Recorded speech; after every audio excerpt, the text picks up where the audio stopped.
서두에서도 잠깐 말씀드렸지만 여러분, 한 나라가 다른 나라를 정복했는데 적대 국가의 중요한 자리를 차지하고 있었던, 특히 우리가 1장에서부터 5장까지 내용을 쭉 보게 되면 다니엘은 굉장히 높은 자리까지 올라가 있었어요.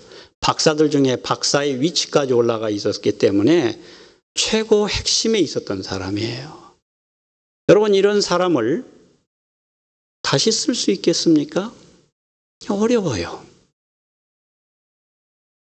조선 초에 하륜이라는 학자가 있습니다. 하륜이라는 학자는 정도전, 물론 이제 그 전에 정도전도 같이 있었지만 이 정도전이 실각하고 난 후에 조선 초기에 학문을 집대성한 사람이 이 하륜이라는 사람이에요. 하륜이라는 사람은 태조 이방원과 힘을 합치고 결국 태조 이방원을 나라의 왕이 되게 만드는데 1등 공신의 역할을 합니다. 그때 역할을 같이 했던 사람이 이제 이숙번이라는 사람이 있는데요. 태조 이방원은 여러분이 잘 아시겠지만 그가 왕이 되기 위해서 어떻게 보면 아버지까지도 내치는 아주 잔인한 왕이에요. 그가 왕이 되었습니다. 그가 나라를 통치해 가면서 조금이라도 자기 정치에 걸리는 사람이 있으면 무조건 다 죽였어요. 얼마나 이 사람이 잔인한 사람이냐면은 자기와 같이 반정의 1등 공신이었던 이숙번도 제거를 합니다. 자기 부인의 왕비죠. 왕비의 집안도 전부 처남들 넷이 있었는데 처남들 넷을 다 죽여요. 외척이 득세를 하면 왕권이 약화된다는 이유 때문에 이런저런 이유를 붙여서 다 제거합니다. 심지어는 이 태조 이방원은 자기의 아들 세종대왕이 정치를 잘 하도록 하기 위해서 외척이 조금도 득세하지 못하도록 세종 왕비의 집안까지 죽여요. 철저하게 죽입니다. 조금만 자기 길에 걸리면 다 없애는 사람이에요. 그래서 형제도 죽입니다. 이런 가운데 이 하륜이라는 사람은 그 태조 이방원에게서 죽임을 당하지 않고 끝까지 살아남아요. 정성을 오랫동안 합니다. 같은 개국, 같은 그 반정공신의 1등이었던 이숙번도 숙청이 되는데 어떻게 하륜은 그렇게 살아남았을까요? 이유가 있습니다. 하륜이라는 사람은 철저하게 자기의 사람을 만들지를 않았습니다. 다시 말하면 자기 세력을 기르지 않았어요. 그는 학자로서 나라를 생각했고 백성을 생각했고 그 길을 갔습니다. 그런데 자기 세력을 만들지 않았어요. 이게 생각같이 쉽지가 않아요. 정승의 자리에 올라 있으면 많은 사람들이 주변에 들끓게 됩니다. 정승에게 뭐라도 청을 하나 넣어서 저 말단 자리라도 하나 얻을까 하고 청을 넣는 것이 사람의 심리예요. 그러다 보면 그 주변에 사람들이 많아져요. 그런데 그는 태조 이방원을 왕으로 내세우는데 절대적인 역할을 한 사람이에요. 얼마나 많은 사람이 그 하륜에게 줄을 대서 정치에 입문을 하고 싶어 했고 얼마나 많이 정치에 들어가고 싶어 했겠습니까? 하륜은 철저하게 그걸 하지 않았어요. 그래서 그 사람이 살아남는 겁니다. 그런 사심을 갖고 있지 않았습니다. 근데 오늘 말씀에 보게 되면은 다니엘이 바벨론이란 나라의 중요한 자리에 있었으면서도 메대와 바사란 나라로 다시 넘어갔을 때도 그가 중용될 수 있었던 건 뭐냐? 다니엘은 철저하게 하나님 중심으로 살았기 때문에 그렇습니다. 그는 자기의 사심을 가지고 일을 하지 않았습니다. 특별히 오늘 말씀 3절에 6장 3절에 보면 다니엘에 대해서 말씀하고 있는 성경 한 구절이 있는데 이 말씀이 있습니다. 다니엘은 마음이 민첩하여 이런 말이 있어요. 마음이 민첩하다는 것은 무엇을 말합니까? 우리가 어떻게 해석을 하게 되면은 그런 마음이 좀 총명한 사람이다, 지혜가 있는 사람이다, 이렇게도 표현을 할 수 있고요. 아마 영어 성경을 보게 되면은 특별한 재능이 있는 사람으로 표현이 되어 있습니다.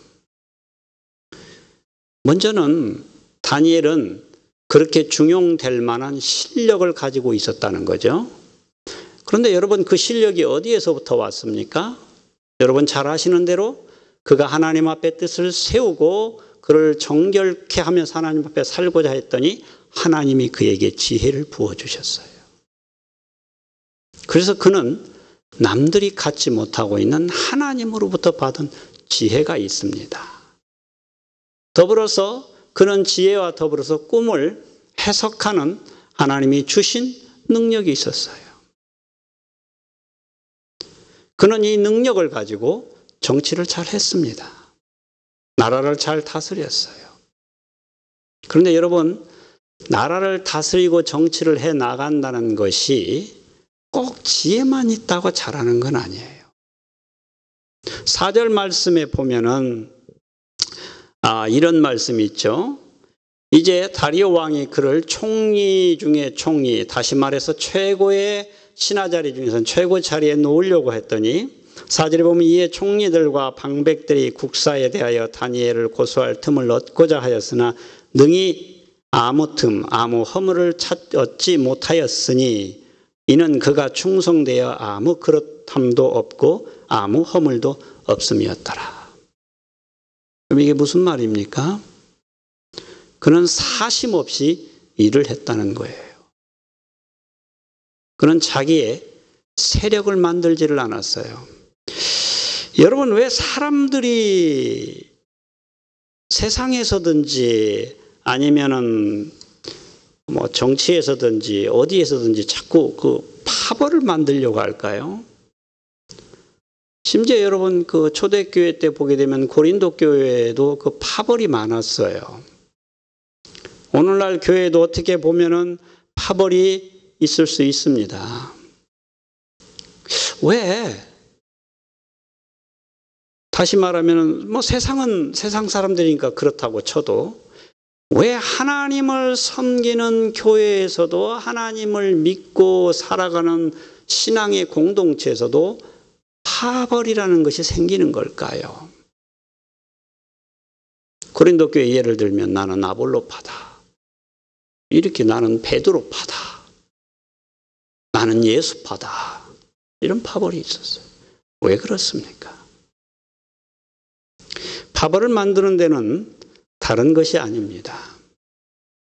거기에는 내가 중심이 되고자 하는 마음이 있기 때문에 그런 파벌이 형성이 돼요. 사람이 아닌 하나님 중심으로 가면, 예수님 중심으로 가면 여러분 그 파벌이라는 것이 생기지가 않습니다. 근데 사람 중심으로 가면 어디에나 생겨요. 왜요? 저 사람이 잘났다고 한다면 나도 잘났거든요. 저 사람이 잘났으면 이 사람도 잘났거든요. 그래서 사람 중심, 내 중심이 되면 파벌이 생기는 것입니다. 그런데 하나님 중심, 예수님 중심이 되면 예수님을 중심으로 하기 때문에 파벌이 생기지를 않아요. 예를 들면 저 사람이 뛰어났어요. 잘해요.